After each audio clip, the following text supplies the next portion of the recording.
Iran, Israel, যুক্তরাষ্ট্র যুদ্ধের দামামা যখন বিশ্বজুড়ে বাজছে, ঠিক তখনই সবাইকে অবাক করে দিয়ে দৃশ্যপটে হাজির পাকিস্তান।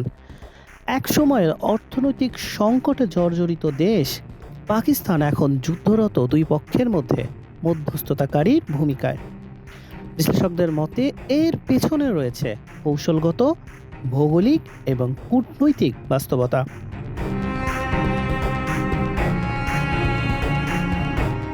ভারত আর আফগানিস্তানের সাথে যার নিজেরই আদায় কাজকলায় সম্পর্ক, সেই পাকিস্তান কিভাবে বিশ্ব শান্তির দূত হয়ে উঠল?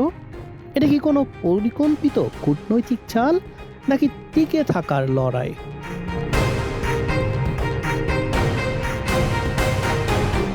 পাকিস্তানের এই কূটনৈতিক সাফল্যের মূলে রয়েছে একটি ব্যক্তিগত রসায়ন। মার্কিন প্রেসিডেন্ট ডোনাল্ড ট্রাম্পের অত্যন্ত পছন্দের তালিকায় রয়েছেন পাকিস্তানের সেনাপ্রধান আসিম মুনির। ট্রাম্প তাকে নিজের প্রিয় ফিল্ড মার্শাল হিসেবেও সম্বোধন করেছেন। ট্রাম্প বিশ্বাস করেন মুনির অন্য অনেকের চেয়ে ইরানকে অনেক ভালো চেনেন, আর এই আস্থাই পাকিস্তানকে আলোচনার টেবিলে একটি বিশেষ জায়গা করে দিয়েছে।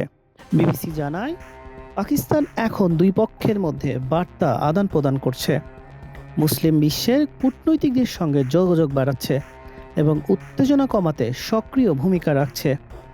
তবে এই ভারসাম্য রক্ষা করা সহজ নয়।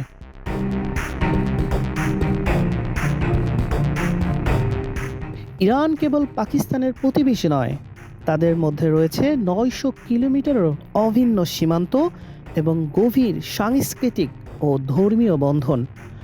অন্যদিকে পাকিস্তানে যুক্তরাষ্ট্রের কোনো বিমান ঘাঁটি নেই, যা ইরানকে আশ্বস্ত করে যে পাকিস্তান কোনো পক্ষের হয়ে যুদ্ধ করতে আসবে না। পাকিস্তানের এই নিরপেক্ষ অবস্থানই তাকে মধ্যস্থতাকারী হিসেবে যোগ্য করে তুলেছে।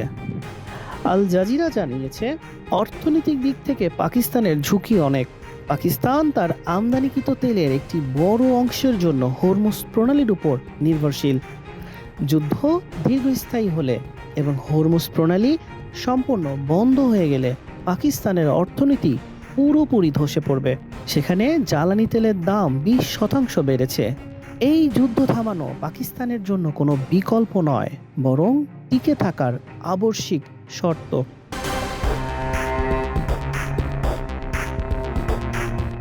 এদিকে সৌদি আরবের সঙ্গে প্রতিরক্ষা চুক্তি পাকিস্তানকে আরও জটিল অবস্থানে ফেলেছে। আঞ্চলিক সংঘাত বিস্তৃত হলে ইসলামাবাদকে কঠিন সিদ্ধান্ত নিতে হতে পারে। পাকিস্তানের প্রতিরক্ষা চুক্তি অনুযায়ী সৌদির উপর হামলা মানে পাকিস্তানের উপর হামলা।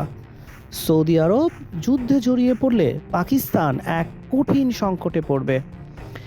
একদিকে পশ্চিম সীমান্ত অরক্ষিত হওয়ার ভয়, অন্যদিকে দেশের ভেতরে ইরানপন্থী জনমত।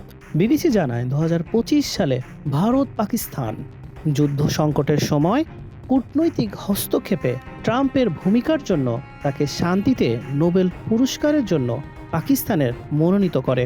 আফগানিস্তান থেকে সেনা প্রত্যাহারের সময় কাবুল বিমানবন্দরে হামলার মূল পরিকল্পনাকারীকে যুক্তরাষ্ট্রের হাতে তুলে দেয় পাকিস্তান।